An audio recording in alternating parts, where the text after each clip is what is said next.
everyone, today our topic is what is the difference between ASD and ADHD. তো আপনি কি করে বুঝবেন আপনার বাচ্চার ASD আছে নাকি ADHD আছে? তো চলুন আগে বলে নিই ASD এর ফুল ফর্ম কি। ASD এর ফুল ফর্ম হচ্ছে অটিজম স্পেকট্রাম ডিসঅর্ডার, আর ADHD এর ফুল ফর্ম হচ্ছে অ্যাটেনশন ডেফিসিট হাইপারঅ্যাক্টিভ ডিসঅর্ডার। তো আপনি কি করে বুঝবেন আপনার বাচ্চার মধ্যে ASD আছে নাকি ADHD আছে? তো আজকে আমি যে পয়েন্টগুলো আপনাদেরকে বলবো, খুব সম্ভবত আপনারা আপনার বাচ্চাদের মধ্যে এই পয়েন্টগুলো দেখে থাকতে পারেন, তাহলে আপনারা খুব সহজেই ধরে নিতে পারবেন আপনার বাচ্চার কি প্রবলেম।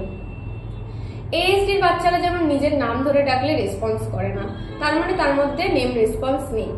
আপনি তাকে তার নাম ধরে ডাকছেন, সে একটা জায়গায় বসে খেলছে, আপনার ডাকে সাড়া দিচ্ছে না, আপনার সাথে কমিউনিকেট করছে না, তাহলেই বুঝবেন আপনার বাচ্চার মধ্যে ASD আছে। আই কন্ট্যাক্ট করে না, আপনি তার সাথে কথা বলছেন, সে আপনার দিকে তাকাচ্ছে না, সে তার নিজের মতন এদিক ওদিক তাকিয়ে বেড়াচ্ছে, তাহলে বুঝবেন আপনার বাচ্চার মধ্যে ASD আছে। তাছাড়াও একই টয়েস নিয়ে বারবার একই টয়েস নিয়ে সে বারবার নিজের মতন কাজ করে যাচ্ছে। আপনি তাকে ডাকলেও সাড়া করছেন না, কিছু বললেও আপনার কমেন্ট ফলো করছে না, সে তার নিজের দুনিয়াতে ব্যস্ত থাকে। আর ASD বাচ্চাদের মধ্যে কিন্তু সমস্ত কিছু খুব তাড়াতাড়ি আসে না, তাদের স্পিচ অনেক লেটে আসে, তাদের কমিউনিকেশন অনেক লেট হয়, হ্যান্ড ক্ল্যাপিং করে। এছাড়াও কোন টয়েস দিয়ে থাকবেন ASD বাচ্চাদেরকে, সেই টয়েস গুলো নিয়ে, এই যেমন ধরুন এখানে কয়েকটা পেন আছে, আপনাদেরকে দেখাই। আপনার বাচ্চাটির কাছে ধরুন অনেকগুলো বল আছে বা যে কোনো টয়েস আছে, সে তার ইচ্ছা মতন এইভাবে লাইন করতে থাকে। তো ASD বাচ্চাদের মধ্যে এই ধরনের বিহেভিয়ার আপনারা দেখতে পাবেন। জোরে কোনো শব্দ হলে তারা কিন্তু সেই শব্দ থেকে দূরে থাকে, টাচ নিতে চায় না কারণ, এটা হচ্ছে ASD বাচ্চাদের মধ্যে আপনারা দেখতে পাবেন।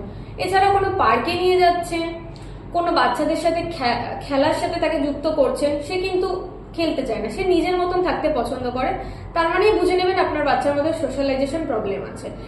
আর ADHD বাচ্চাদের মধ্যে আপনারা কি কি প্রবলেম দেখতে পাবেন, কি দেখলে আপনারা বুঝবেন ADHD আছে আপনার বাচ্চার মধ্যে? ADHD বাচ্চারা কিন্তু কখনো এক জায়গায় একভাবে 1 মিনিটও বসবে না, ওরা নিজেদের মতন লাফাঝাপি করবে, দৌড়াদৌড়ি করবে, এক জায়গায় ওদেরকে আপনি 1 মিনিটও বসাতে পারবেন না। এছাড়া তারা খুব হাইপার হয়, কোনো কিছুর জন্য অতিরিক্ত বায়না করে, কিছু না পেলেও প্রয়োজনীয় ওর যেটা পছন্দ, প্রয়োজনীয় টয়েস বা যে কোনো কিছু, সেই সবের জন্য আপনি যদি তাকে না দেন, প্রচন্ড হাইপার হয়ে যায়, ঠিক আছে।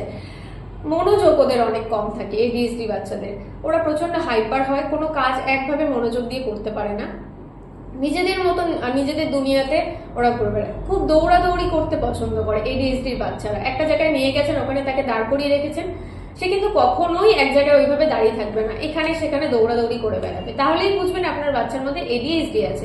এছাড়াও তাদের সেন্সরি অনেক ইস্যু থাকে, এই যেমন চিউ করতে চায় না, তাদের গায়ে টাচ নিতে চায় না, হ্যান্ড ক্ল্যাপিং ADHD বাচ্চারাও কিন্তু করে।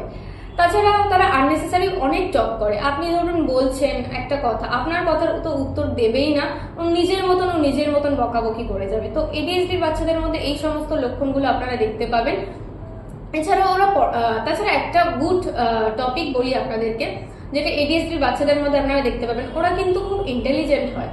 তো যে সমস্ত বাচ্চার মধ্যে আপনারা দেখতে পাবেন এই সমস্ত প্রবলেম, ধরে নেবেন তার ADHD আছে।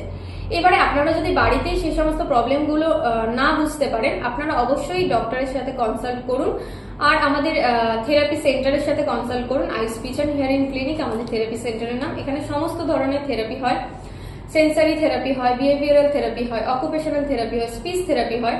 আমাদের থেরাপিস্ট আপনাদের সাথে যোগাযোগ করবে, আপনারাও যোগাযোগ করুন, আপনার বাচ্চার প্রবলেম জানান, আশা করছি খুব তাড়াতাড়ি সমাধান পেয়ে যাবেন। Thank you.